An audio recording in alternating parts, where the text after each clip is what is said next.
Welcome to another brand new episode of Undisputed Nerds. This is the podcast where we talk about comic book movies, TV shows, and everything else in between. As always, I'm joined by my fantastic co-host, the Gentlemanly Gamer. How are you, good sir? I'm very well, thank you. Hello, everyone in Radioland. I genuinely thought for a minute there you were going to ask me to say hello. I came that close. I know, I could close. see it in your eyes. I can see it in your eyes. Zane hates it when I do any introduction to anything and I ask him to say hello. But yes. How are you, sir? Are you well? Yeah, not too bad, not too bad. Feels like this week's just flown by, really. Yeah, somebody's had a jammy week off work. It's been horrible. I'm jealous of you. There's me slaving away on a 4-day week. Yeah. But yeah, it's been all right. I went to the Insomniac. I keep saying Insomniac. It's not Insomniac. It's Insomnia You're right, Gaming Zane. Festival. You're right. I can't talk. Yeah, I feel like you're having a breakdown or something over there. It's quite bad. Yeah, the Insomnia Game Convention thing. That's the one. Yeah. Yes. Insomniac are the people who make Spider-Man, aren't they? They are. Yes. Yes. How was it? I saw some of the pictures that you sent. It looked really fun.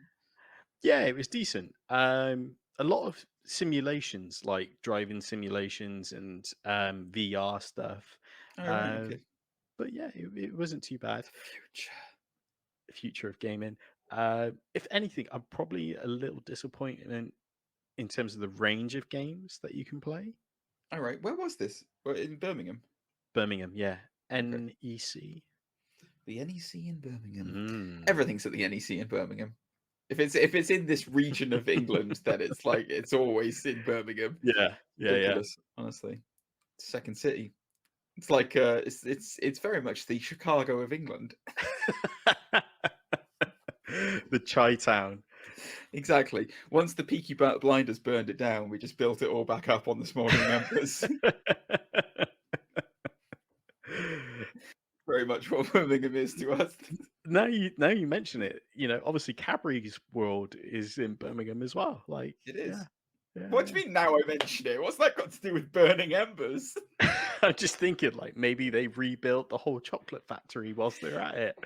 Oh my god! What once when Willy Wonka had his inevitable breakdown and burnt his down, and then they built the Cadbury's factory on top of it? Is that what happened? I'm guessing it's either that or the Oompa Loompas revolted. We make our chocolate from the finest ash of the Birmingham smouldering ruins. Yeah, that's it, Zane. That is it. What a dark turn for this podcast. It's a great turn. We've started as we need to go on. It's fantastic. Oh, that's good. I'm glad that you've had a. Well, actually, I'm not glad because you've had a really quick. Like, it sounds like it's gone really quick this week for you. Unfortunately. Yeah. I'm trying to think of what I've been doing.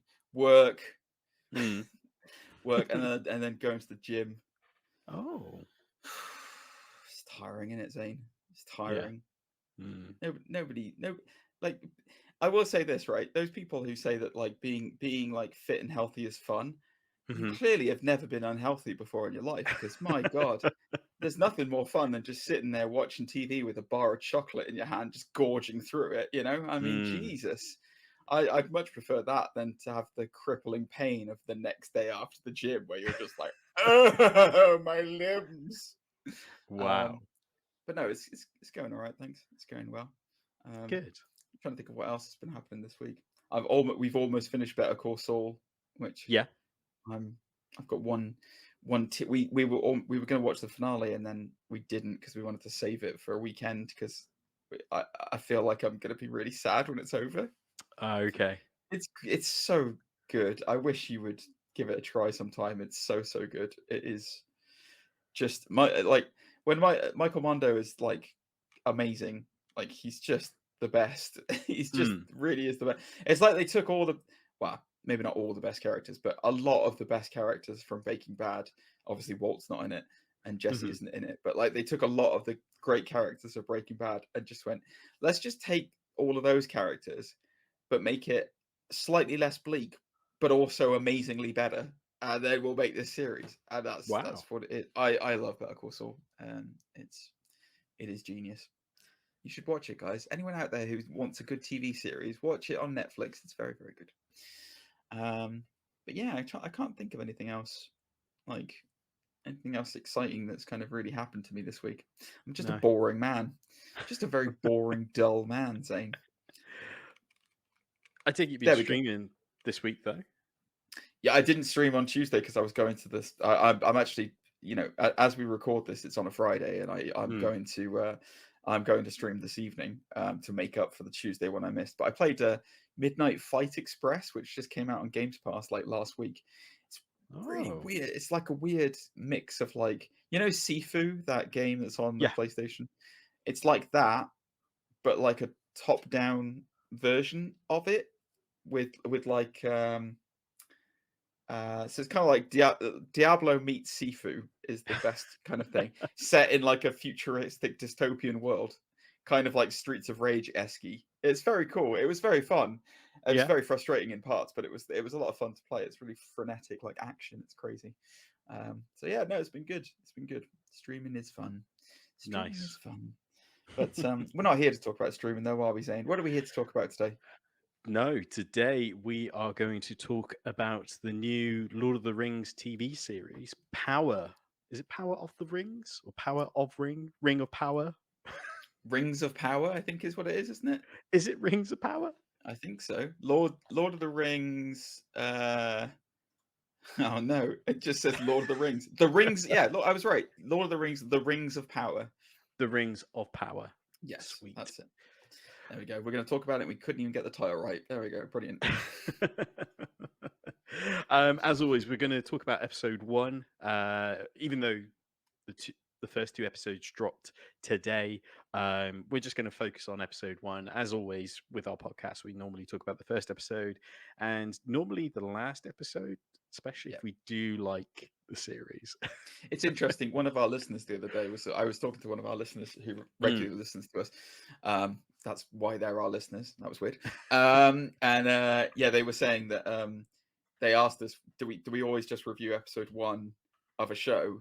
And I was like, well, normally what we do is it's episode 1 of a show to give our like predictions of where we think it's going and what we thought of the first episode, and then the series finale to go over everything that happened and see if we were right or if there was any differences. So we normally, as Zane said, first episode, last episode. Well, first episode, whole series with the last episode. Wow, I made that much more complicated than it needed to be. I'm sorry, guys. Zane, did you know that I love to surf? No, I didn't. I know, it's amazing. You'd never believe it looking at me, but I am an avid surfer. Not of the sea, though. Oh, no. I am a surfer of the World Wide Web, my friend. And let me tell you something. When I go surfing, I definitely need some protection. Not the usual kind of wetsuit, though. I need some VPN. Do you know what VPN means, Zane? I don't. What's a VPN? Well, it would be a virtual private network. And let me tell you, we here at Undisputed Nerds are being sponsored this week. And a big thank you to the episode sponsor, Surfshark VPN. You can get Surfshark VPN 83% off and free months 3, Zane, if you go to surfshark.deals/Undisputed Nerds and enter in the promo code Undisputed Nerds. Surfshark VPN lets you trick your device into thinking it's in another country, which opens up a whole world of content libraries, Zane.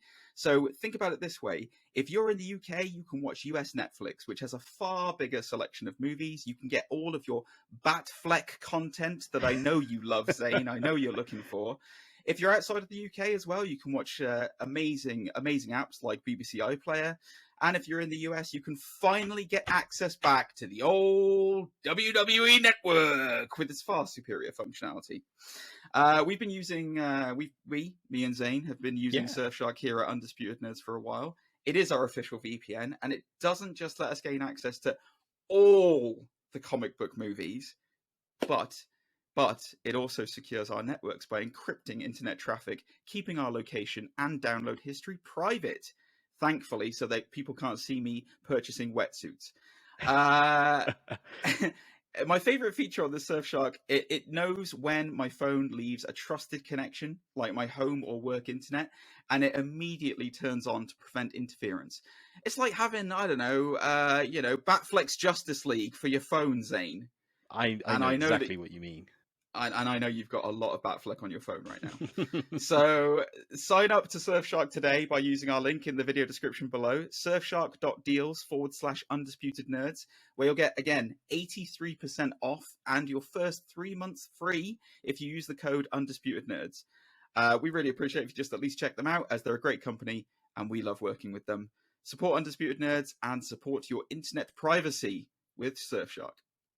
But as I say, we're going to talk about Lord of the Rings, and I guess we're going to have to start off with, what did you think of this first episode? Obviously, Whoa, we're going to whoa, talk about. whoa, whoa. Hold your horses there, Zane. Hold your horses. I think Oh, you've forgotten about one of our regularly recurring segments that we have on this show. how could I forget? I How can't could I? believe it. And I think, you know what? I think somebody, if you have the little thing that I sent you through, you might want to play this right now, because somebody has got something to say to you about what he sacrificed to be here. So go ahead. Okay. He hid it. In one place he knew he could hide something, his ass. 5 long years he wore this watch up his ass. Then he died of dysentery. Give me the watch. I hid this uncomfortable hunk of metal up my ass 2 years. He hid it. In one place he knew he could hide Unbelievable, something. Zane. You see what he sacrificed? Ladies and gentlemen, that was Christopher Walken. And this week, the weird celebrity fact that we're supposed to do every week, Zane, that you forgot about, is on Christopher Walken.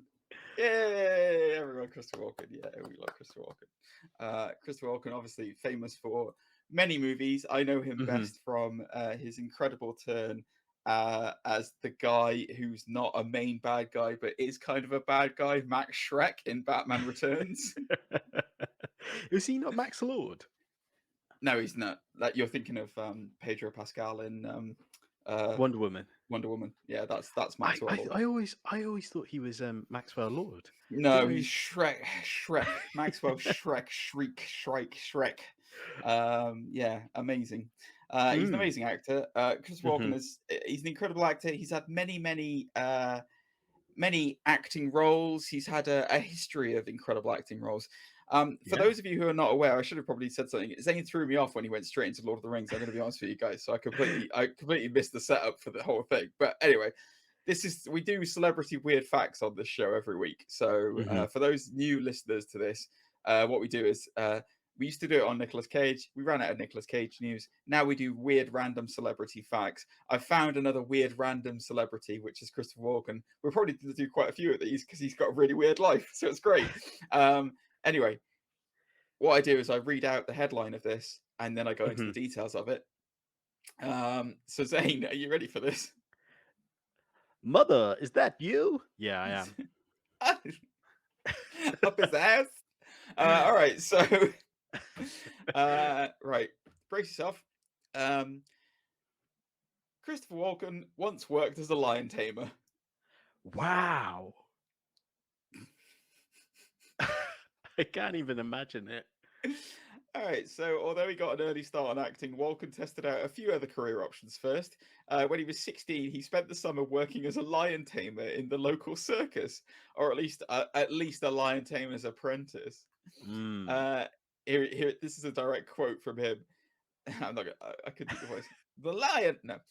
The real lion tamer who owned the circus. The gag was that he had a son, which he didn't. But I had an identical outfit, and he would do this big act with a dozen big cats, and then he'd send them all out at the end and just leave this one old girl, and I would come up with my whip. She was more like a dog. She was really very sweet.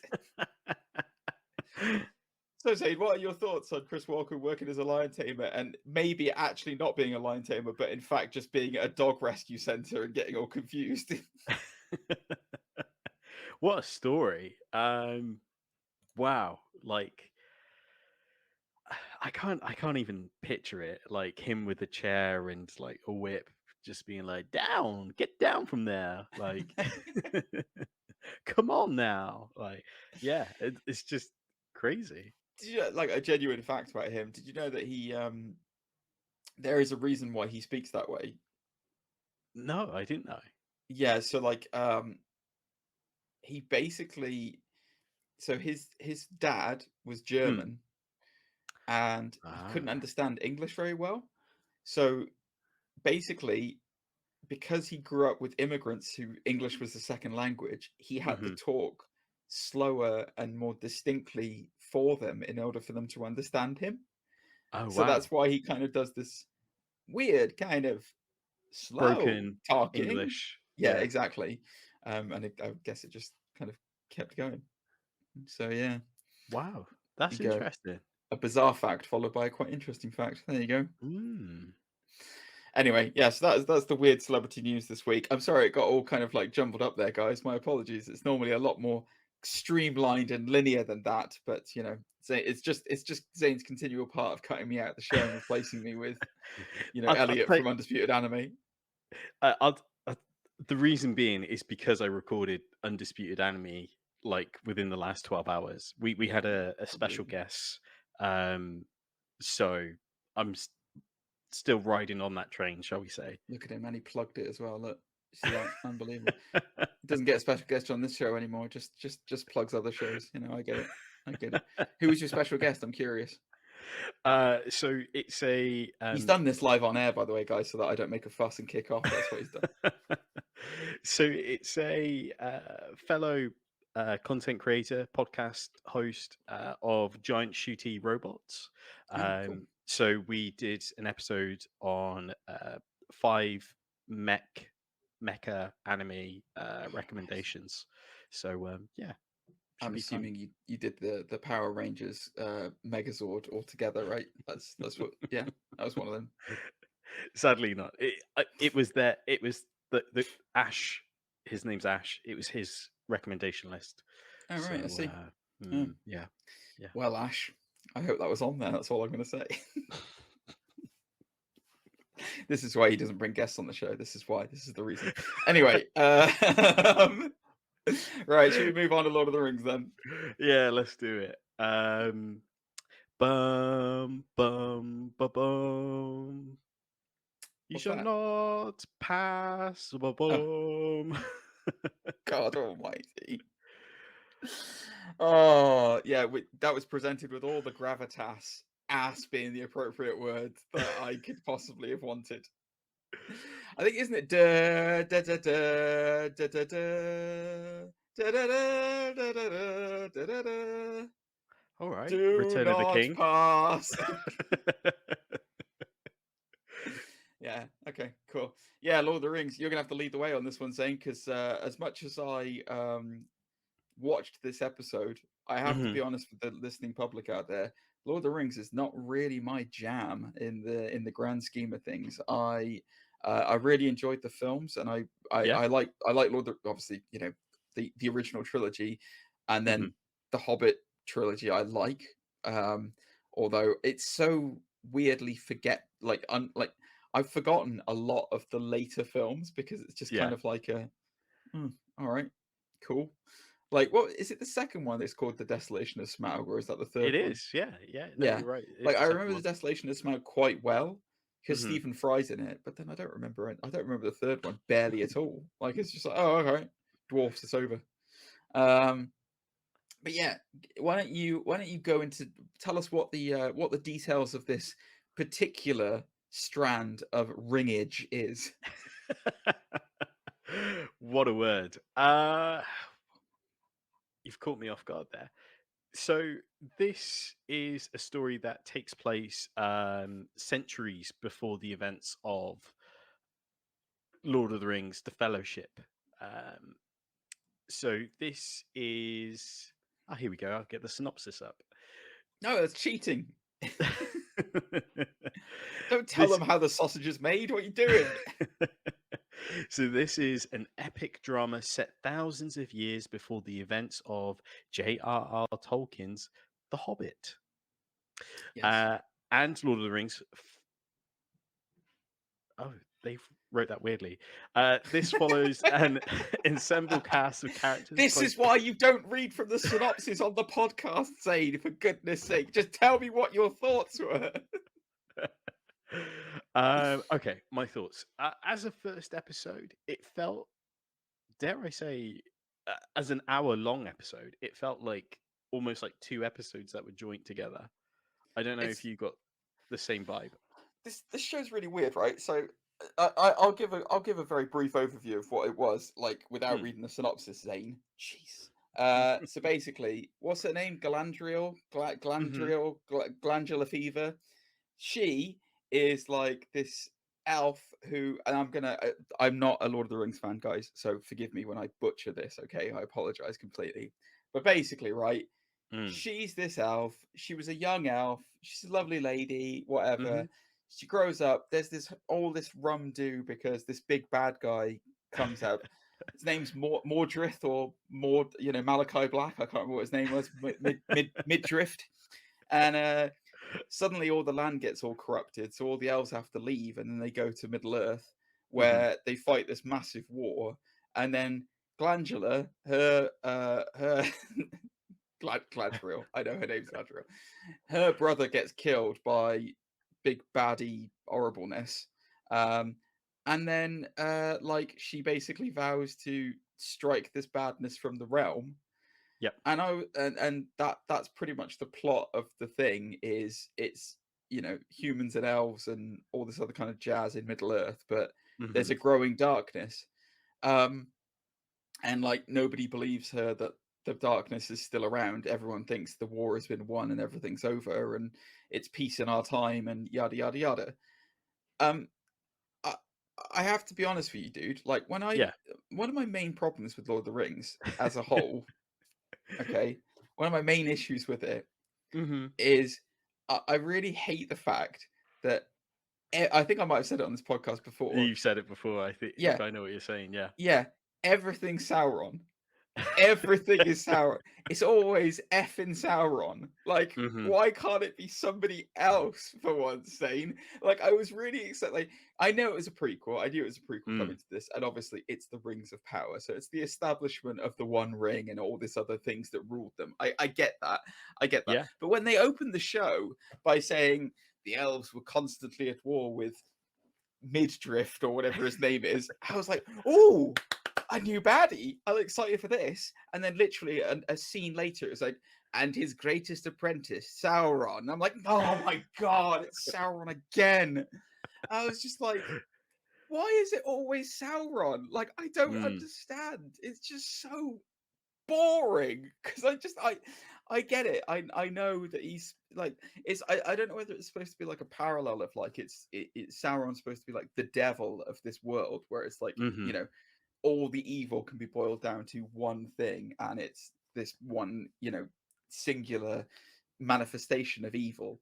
But Yeah. my god, they really got my hopes up. They really did. I was like, I I oh felt I felt the same. I honestly felt the same because I was like, "Oh, this is going to be a new baddie." And then, as I had that thought, I was like, "Oh, I wonder if we get to see maybe Sauron learn, you know, dare I yes, say, the trade of being a big bad."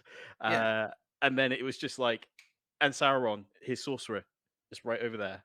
There he yeah, is, helmet and everything. And I was like, yeah. "Oh, guys, I come just on." I don't I hate it because like he's such a he's not even there's no identity to Sauron either. It's No. not there's no motivations behind why he does what he does. He's just evil, which is why I guess I Mm. was comparing him with like the devil figure of this universe because like there's no reasoning to why he does what he does. He's just Mhm. naturally evil. And by all means, guys, write in and let me know how wrong I am because I'm sure I'm going to stoke a lot of Lord of the Rings fans with this because I'm just stumbling through it in my own ignorance, But like, the, what made the Lord of the Rings films great was the singular vision of Peter Mhm. Jackson to be able to perfectly translate those books to film, and like the story made sense and the sacrifice made sense and the Mm. reasoning why the main baddie wasn't there also made sense because that's what they were trying to stop from happening. Like Yeah. it all worked. And then the Hobbit, well, the Hobbit was the Hobbit, wasn't it? It So was.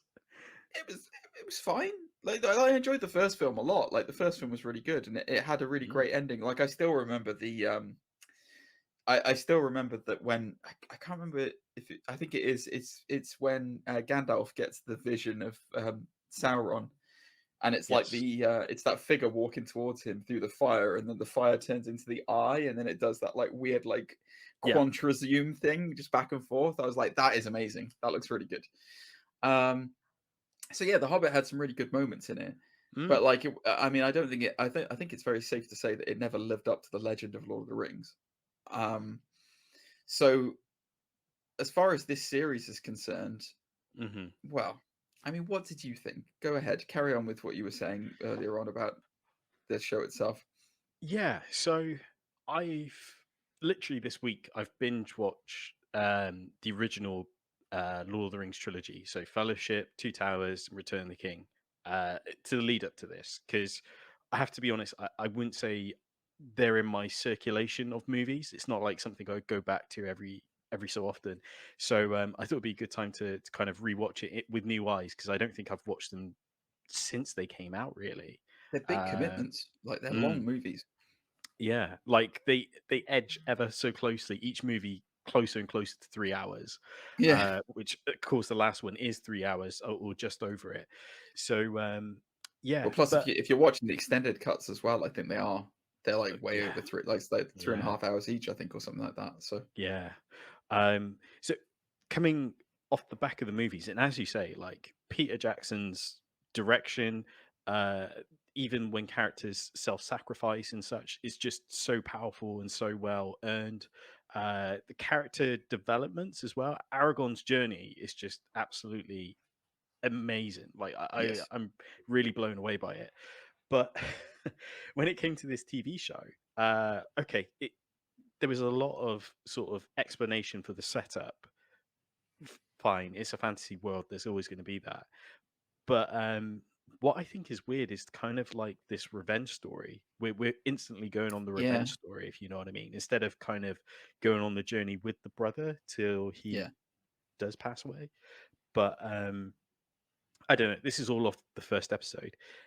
But as I said, it felt like two halves. The second half is the let's say ranger of the elves yeah, who patrols the grounds, with the humans and such, and he's constantly getting this sort of racial abuse for being an elf and being in Middle Earth and such.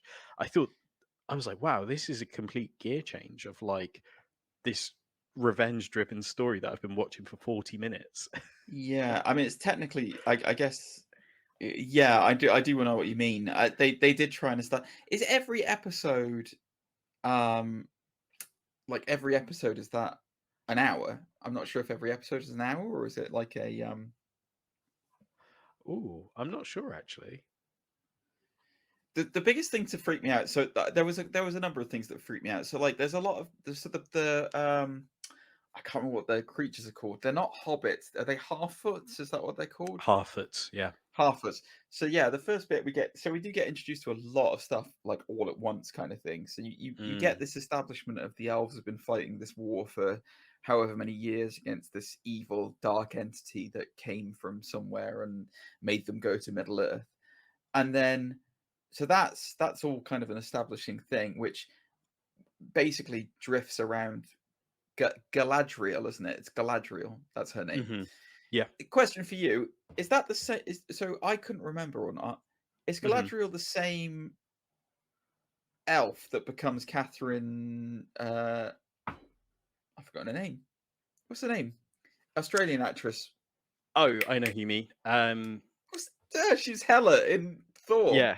Oh my Isn't it god! What's Kate? Kate? Kate Kate. It is Kate Blanchett. Kate Blanchett. Kate Blanchett. Yeah, Yeah. is that the same? Is that the same elf that Kate Blanchett is in Lord of the Rings?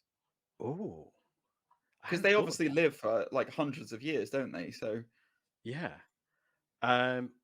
See, I know the gentleman that she spoke to, Eldron, is the same character as Hugo Weaving's it is then. character. It is. Wait, is that the guy reading the book? Yeah, and was Yeah. kind of coming up with poetry and stuff. Yes. The one who always goes, "We must destroy the rings" in Lord of the Rings. Yeah. I am right. I It think. is the Kate Blanchett character. Galadriel Yeah. is the so the main focus is of the lady who will become again. See that? See, this is the problem with prequels, right? So I immediately now know Galadriel's not going to die, and Elrond's not going to die. And why are they not going to die? Because they're going to turn up in Lord of the Rings. Do you know what I mean? It does take away a certain like urgency about that. Which, you know, but anyway, as I was saying, that's why they've introduced all these other characters. So we get the Half-Foots. As you said, the Arondir is the guy you were talking about, by the way, the Black Ranger guy. His story is interesting. So I guess he's like going to be maybe hooking up with the human, and it's going to be the first elf-human bonding, so to speak. I don't know why I'm making that sound weird. From an English perspective, what freaked me out the most was when the Half-Foots were introduced and bloody Lenny Henry's there. I was like, what the hell's going on? What's this all about? It immediately took me out of it. How is Lenny Henry here? There's a lot of accents in this, and it took me a second to kind of figure out, are they trying to do a West Country accent, or is it Irish? I have no idea, but it was an accent, wasn't it? Yeah. There doesn't. I'll tell you what. The thing that felt weird about this one, right, is that in the Lord of the Rings, there were a multitude of characters that were introduced, but the way that they devolved that into story was they immediately broke it down to, well, Frodo's your main guy. Frodo's your Mac Daddy who's going to carry this burden, and he's got a best friend, the Mac Daddy, and he's got a best friend called Sam, and the two of them together, they need to get this thing to that place. So then, why are you laughing at me calling Frodo the Mac Daddy? The Mac Daddy. Yeah. You know, he's the main guy. He's the main cheese. The big. If Mac you said Daddy. Aragorn, I would have. He's not the main guy though. I mean, this is an argument we can have, but yeah. As much as I love, and I do love Strider, you know, Aragorn, I love his story. I agree with you. He's awesome. And ultimately, yes, he is the king of all men. So like, it is the about Mac him. Daddy. No, but he's not the Mac Daddy because he's not the one who saves everything. And I argue, by the way, I argue to you as well, neither is Frodo. Sam is the hero of Lord of the Rings. Because when push comes to shove, and when he was about to throw the ring in the volcano, Frodo didn't go through with it. Spoilers, by the way, for Lord of the Rings. He wasn't going to go through with it. And it was only because Gollum jumped on him. Like, it happened. You know, Sam probably would have had to kill his own friend to save everything. You could see him sharpening his potato knife as Frodo turned around. Oh no, Mr. Frodo! And cry. Yeah, obviously. Yeah. I mean, there's got to be tears when you're murdering your friend, Zane. Think about that the next time you organize a guest for Undisputed Anime and not here. But like, the point I'm trying to make is that they were the main plot device to get us through the films, was getting the ring by Frodo getting the ring to Mount Doom, and then all these other characters developed around them to form the Fellowship, of which you then have your favorite characters who come out of it. So, for example, a lot of people's favorite characters will be Legolas or Gimli. You know, Aragorn, who is also my favorite character in the original story. Yeah, it didn't feel like there's any of that for this. Like, it just felt like random tales of Middle Earth just slapped together, and it's like some of these tales seem boring as hell. Yeah, they do. Yeah, like it wasn't just me, right? This episode, I appreciate what they're trying to do, and I'm not like mocking the lore of Lord of the Rings or anything like that whatsoever. I respect it. You know, I'm a huge Star Wars fan. You know, I love Star Wars lore, and I get I get a bit upset when people get it wrong. But you know, as I would imagine, people who have Lord of the Rings fandom does as well. So I'm not treading on any toes with this. If you like it and you love it, fantastic, good. Everyone deserves to have their own thing that they're super into. For me personally, I couldn't get to grips with this. Like, it was a slog to get through. If I'm honest with you, Zane, it was hard to get through. You know, like I was kind of, I watched it on my lunch break, and I was just kind of like, God, I'm lucky I'm eating and having a snack because it's keeping me something interesting. Like the plot devices that were in it just felt all over the place, and I'm wondering if the MacGuffin, the thing that something has to happen around, Yeah.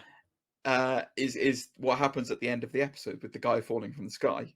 Like, I'm wondering if that is what is the main driver for this. I see what you mean. There were some questions that were like, why is Sauron so far up in the north? Like, Mhm. why has he congregated the orcs so far up in the north and stuff like that? And Why is he going through a branding like phase as well? I I'll just know. brand him because I've killed him. I'll brand this anvil because I think we can all confirm. It's official now, guys. Sauron is Banksy. It's confirmed. He's tagging up the place all over Middle Earth with his special marks.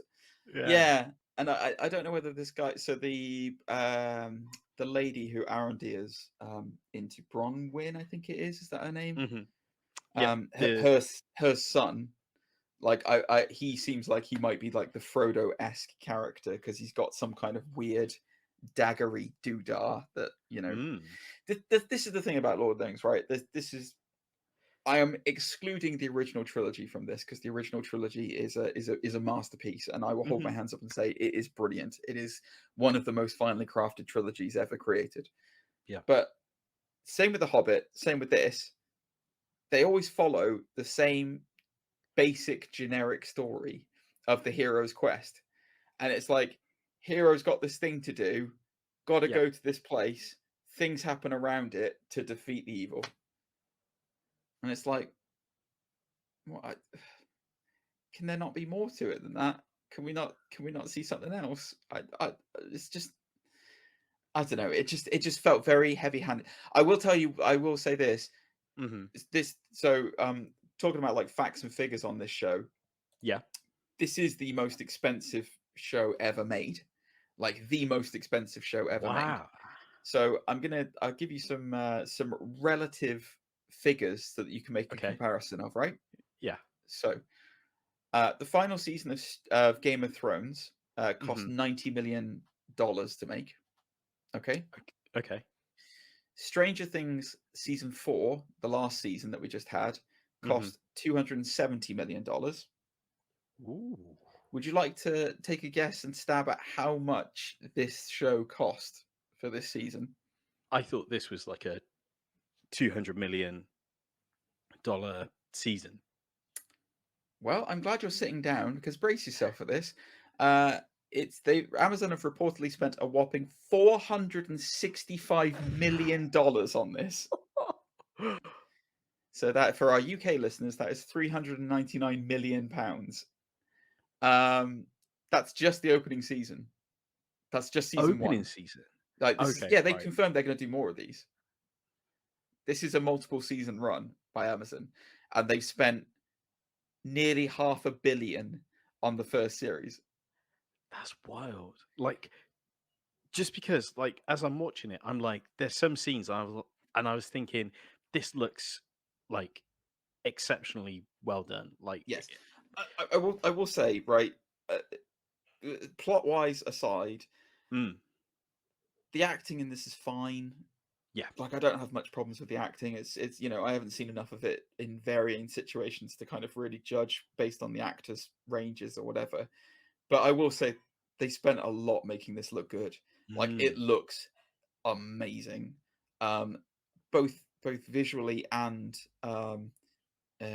like audio wise. Like the music in this is fantastic. Like it's really good music, and it was very. This is going to sound so weird, but like it made me think of Christmas when I heard the music, and I couldn't understand why. And then I remembered the reason why it made me think of Christmas was that the original Lord of the Rings trilogy in the UK would always get released at Christmas, so I would always see it over the Christmas period, and it was such a weird sense memory to come back to me when I heard the music. That was obviously, like, I think it was when they were. There's some very grand sweeping shots where they kind of go over like shires and all these other kind of places, and it was there was some like kind of like hobbity like / Lord of the Rings music that played over that, and I was like, oh, that makes me think of Christmas. It's very weird. And yeah, it looked amazing, and like you know the fighting production on it, and the you know the effect, like the big there's a battle between elves and orcs at the beginning, and that looked really good. Yeah. Do you know where this was filmed? Was it filmed in New Zealand? I don't think this one was filmed in New Zealand, was it? It was I filmed in don't. England, I think. Yeah, I got a feeling it wasn't filmed in New Zealand.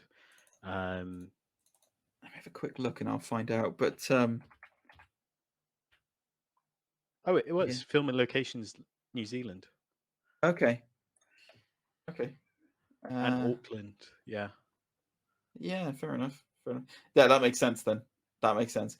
Because I think there is I think season 2 is going to be in England. I think it's a big controversial thing that they've changed the location. It's not going to be. Yeah, Ooh. Lord of the Rings show sets first season 2 filming locations as production moves to the UK. Wow. So they're moving the whole show to the UK. Yeah. So anyway, so I mean, money wise, they definitely spent it on the visuals. They definitely spent it on the music. It looks and feels incredible, but it just, I don't know. Am I alone in these thoughts, saying that it just didn't feel?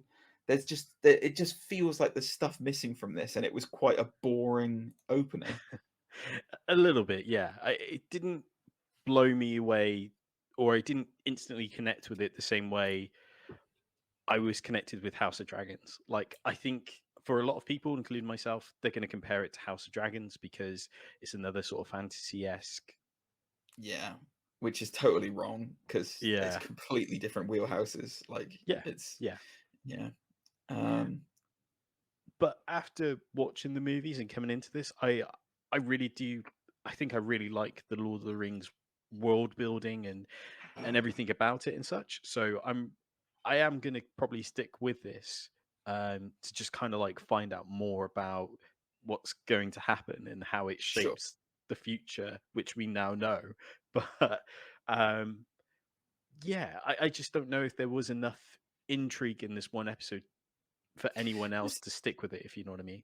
Yeah, it also really confused me as well because I thought the whole idea of the original Lord of the, again, this is where I don't know my lore, so if I'm wrong, then tell me I'm wrong, guys. But like, I always thought that the realms of Middle Earth were peaceful, and then Sauron turned up and corrupted the hearts of men and elves with these rings that he ruled them all with.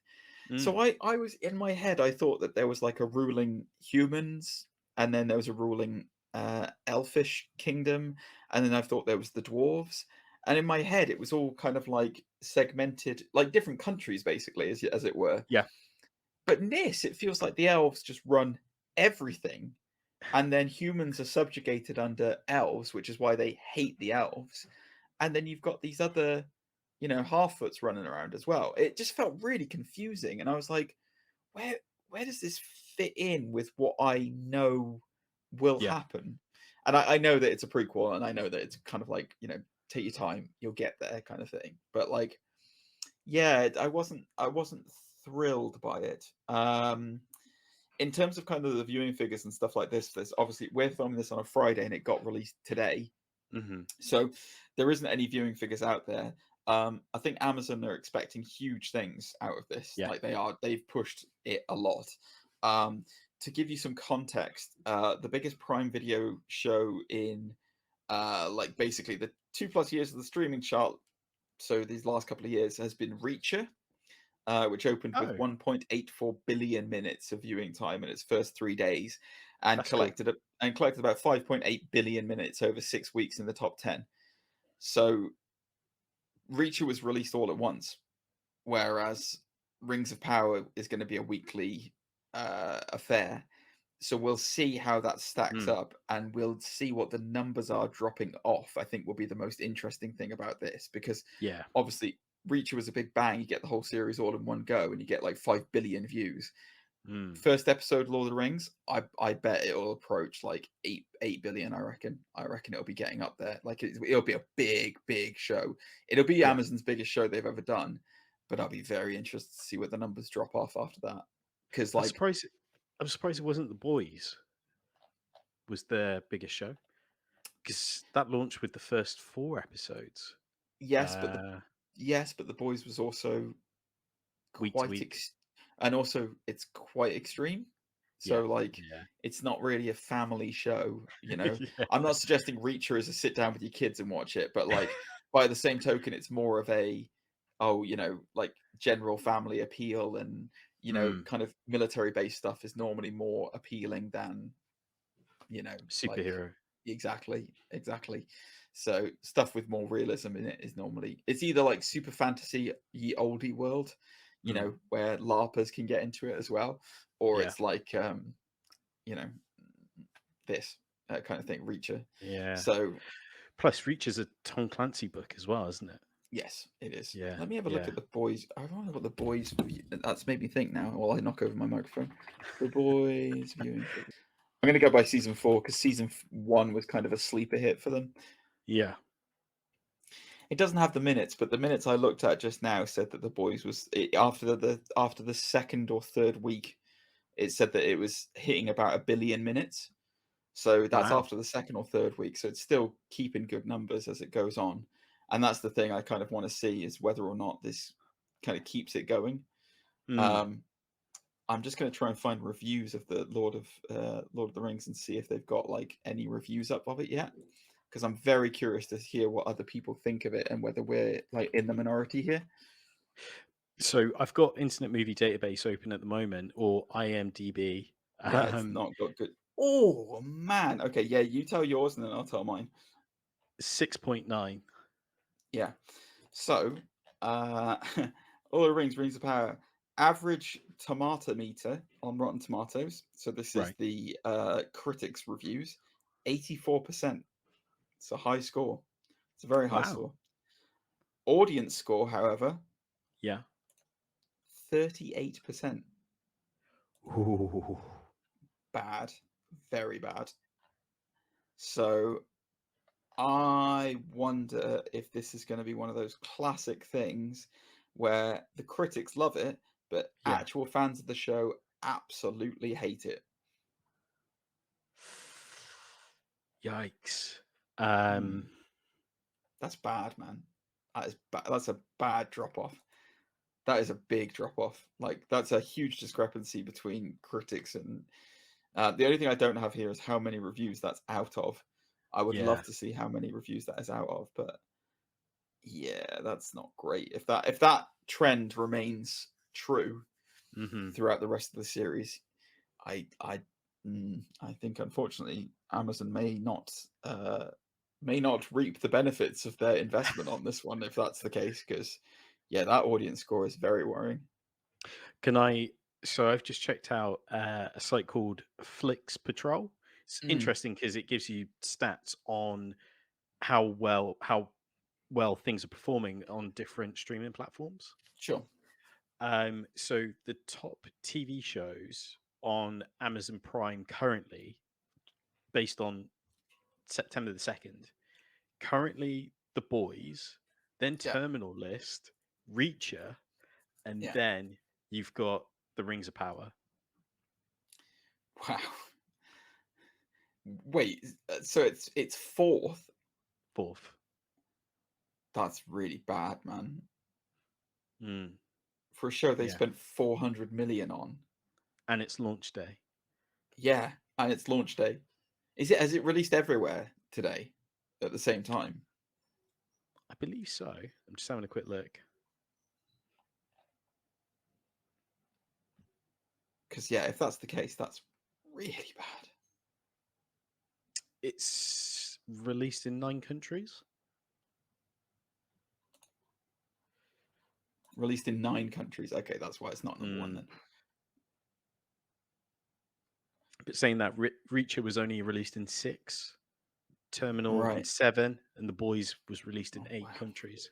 So yeah, I mean, yeah, that's just wild, mate. That is absolutely wild that it's fourth. I can't believe that it's fourth. That's insane. I was just this apparently this has been I did not catch up on the fanfare of this, but apparently the early reactions to it have been Yeah. so bad it's completely divided Tolkien fans. Yeah, They I've are heard that. completely split in half over Mm. whether it's good or not. And yeah, I don't think it's great, to be honest with you. I wouldn't, if you're looking for a great fantasy show at the moment that has intrigue and you want to get invested in, go watch House of Dragons, because it's a million times better than the first episode of this. You know, like even the second episode, I read online somebody saying that House of Dragons episode 2 was boring, and I want to know who that person is, because you're an idiot. You're an absolute idiot. Because it was like I was absolutely gripped to my sofa the entire time, and the scene between Daemon and Rhaenyra when they meet on the bridge with with both their twin dragons, I was like, this is amazing. Like, this is so good. How does anyone not like this? It's so good. I did just read, by the way, we'll talk about it probably in tips and bits on our sister channel. But like, apparently the showrunner for House of Dragons season 1's left. He's not doing it anymore. Wow. So we can talk about it on tips and bits. There's your hook, guys, to go and check out Undisputed Nerds Strikes Back on YouTube. But yeah, anyway, yeah, going back to Lord of the Rings, I just don't really care. I wasn't hyped about this show. I like, everyone who loves Lord of the Rings obviously was, which is great for them, but just didn't grip me. And then I slogged through the first episode. I'm kind of intrigued to see who the Meteor Man is. I assume he's going to be like, mate. I was very confused. Is he Sauron? Is he supposed to be Sauron returning, or is he somebody else? Like, who the hell is he? I'm not sure myself at this stage. Again, it's similar to yourself. I'm more of a casual fan when it comes to Lord of the Rings, because I've just had a new appreciation for it this week based on the movies I watched. But I couldn't say I've read the books, or I've owned them, but I couldn't say I've read them or delve into the lore. So I'm just, if anything, I'll probably say I'm concerned that for new fans to the franchise, this might not be the jumping on point. No, definitely not. Do you want to know something hilarious, which might explain why those numbers are down? Go for it. So I just got sent this by a friend, a listener of the show and a friend of ours. Yeah. Well, a friend of mine. You don't know them. Anyway, this is from IGN. HBO has released the first episode of House of the Dragon for free on YouTube today to coincide with the launch of Lord of the Rings: The Rings of Power on Prime Video. What? What a power move. Yeah, they've undercut them. Yeah, House of Dragons episode 1 is out for free on YouTube today at the same time that Amazon are releasing the £450 million Rings of Power. That's wow. That's ballsy, man. That's ballsy. That is a move. Yeah. You're shocked by that, aren't you? That's like, I am that's really absolutely... shocked. Yeah. Yeah. There you go. That is wow. That is crazy. And like, HBO pulled out their Matt Smith shaped flick knife and fired it at Amazon. Because, my parents, I think I've mentioned before on the podcast, huge Game of Thrones fans, but they don't have Sky or HBO, of course HBO. We don't have it here in the UK yet. So for them, they've kind of been itching to watch House of Dragons. I think the only way is through Now TV, I believe. Or Sky Atlantic have it. Yeah, or that's, Sky. That's how I watch it. But if they can watch the first episode on YouTube, yeah, they're gonna run for that straight away. So that is that's another argument to make, by the way. Watching this show, the Rings of Power, the only person I knew in it was Lenny Henry. Yes, that is the only actor I recognised. Now, whilst that's not a problem in itself for like an actor is an actor, and if they're good at acting, it doesn't really matter. Mhm. However, for a massive franchise like this, I would have liked to have seen some name value added into this. Like, Mm. I was immediately hyped for I was as crushed as anyone else at the end of Game of Thrones. Like, I hated the end of Game of Thrones. I Mhm. did not like the last season. I've had several people explain to me why it could potentially be good though, and I was like, yeah, but it wasn't. I did not enjoy the last season. So when they announced House of Dragons, I had zero interest in it. And then I watched the first trailer, and I'm going to be completely honest with you. When Yeah. I saw that Rhys Ifans was in it, when I saw that Matt Smith was in it, when I saw Mm. that Paddy Constantine was in it, I immediately got super interested in the show, and I was hyped for it.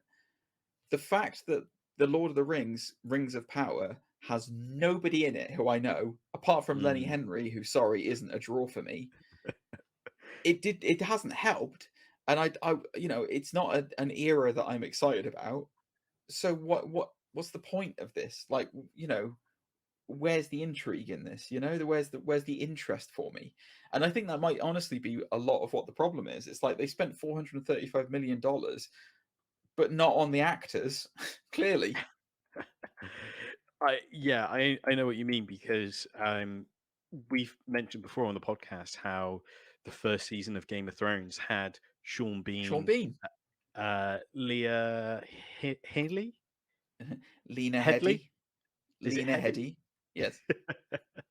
um, and I'm just trying to figure out the actor who played as Robert Baratheon. Oh yeah. Uh, Yeah, he's not a super famous. Oh, I mean, he's been in a lot of stuff, but Mark Addy. Mark Addy, that was it. Yeah, that's But true. yeah, he's a familiar sort of British actor, Was Charles especially for Dance in Brit. the first series? I can't remember if Charles Dance was in the first series or not. Ooh, possibly. But you say as well, the guy who played Littlefinger was super famous as well, because he was in The Wire. Like, Yeah. he was a very famous actor before he was in Game of Thrones. Liam Cunningham, Ian Glenn, Ian who Glenn. Yeah, I know who Ian Glenn is. Yeah, so familiar faces and potential draws. Not everyone was well known, like Kit Harington at the time, and well, no. Maisie Williams. But of course, with the show growing, they became household names. Peter But Dinklage, Emilia y- Clarke, they are yeah, household names now because of yeah, Game of Thrones. I would argue that Jason Momoa became a household name because of Game of Thrones. 100%. He was kind of well known for Conan, Yes. but he was not really a household name. Mm. But yeah, in terms of kind of people who were in the first season, Aidan Gillen was the guy I was talking about. He's Peter Baelish. Yes. He's been in so many different things, and like has one of those faces where you look at him and just go, "Ah, it's that guy. I Yeah. know that guy. I know that guy." Including small roles as the CIA agent in Dark Knight Rises. He was he was Mr. If I pull off that mask, what do you think will happen? It'll be extremely painful for you. But I mean, like, yeah, The Wire. He was the Tommy Carcetti in The Wire, which, if you've not seen it, you should watch The Wire, because it's one of the greatest TV shows ever made, and that's a fact. Yeah, he was in Shanghai Nights as well. He was Rathbone in Shanghai Nights. He's the baddie in it. But yeah, he was another very famous face. Anyway, I'm getting bogged down in kind of. Obviously, there was Jerome as well. Jerome Flynn from Robson and Jerome, the famous musical duo from this country. Did you know that him and Lena Headey were married? Did you know that? I think yes.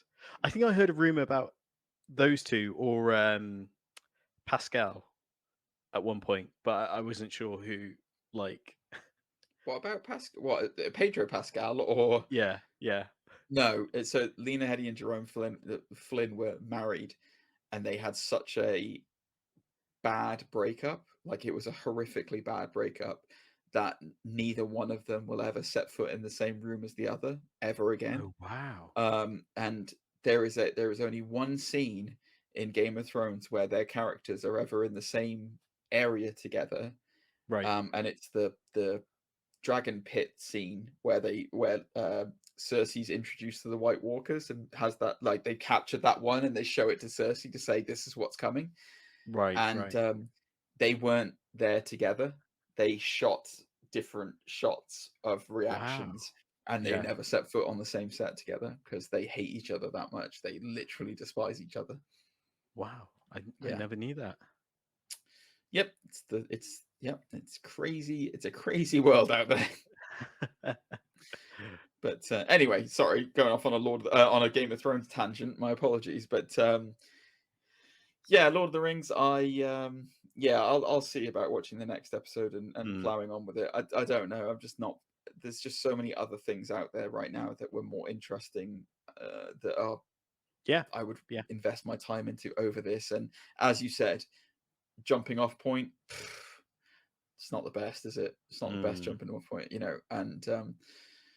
I don't know whether that's just because maybe we haven't seen enough of it, and maybe the first episode, this is going to be a really slow burner, like a really slow burner. Yeah. But yeah, I wasn't feeling this, guys. It gets a disputed from me, this one, I have to say.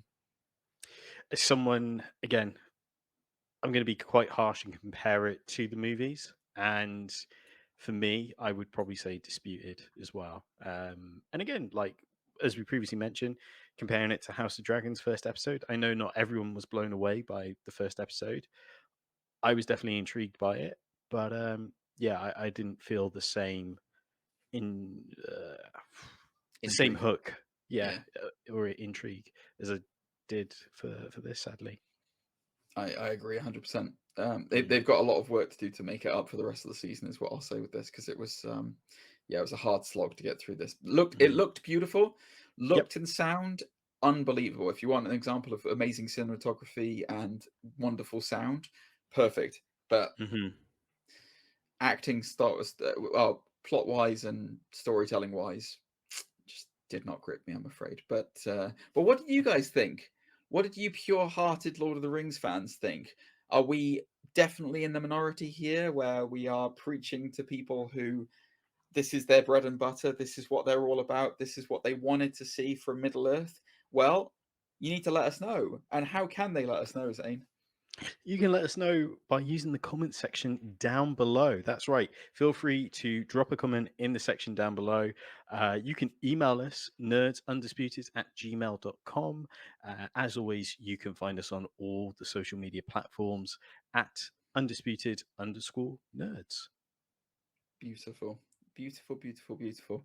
You can find me on all the usual places that I am: Instagram at Gentlemanly Gamer, and on Twitch and all that kind of jazz. And I say the same every week. What are we going to do next week, Zane? I don't know what we're talking about next week. What are we doing? Oh, She-Hulk hasn't finished yet, so we won't be talking about that. No. Although, have you seen how controversial the latest episode has been? No, because I haven't seen the latest episode. So me neither. But Twitter has informed me. Oh, really? Okay. This is why I stay off Twitter. I was thinking, I don't know what you think about doing that Game of Thrones thing that I was talking to you about.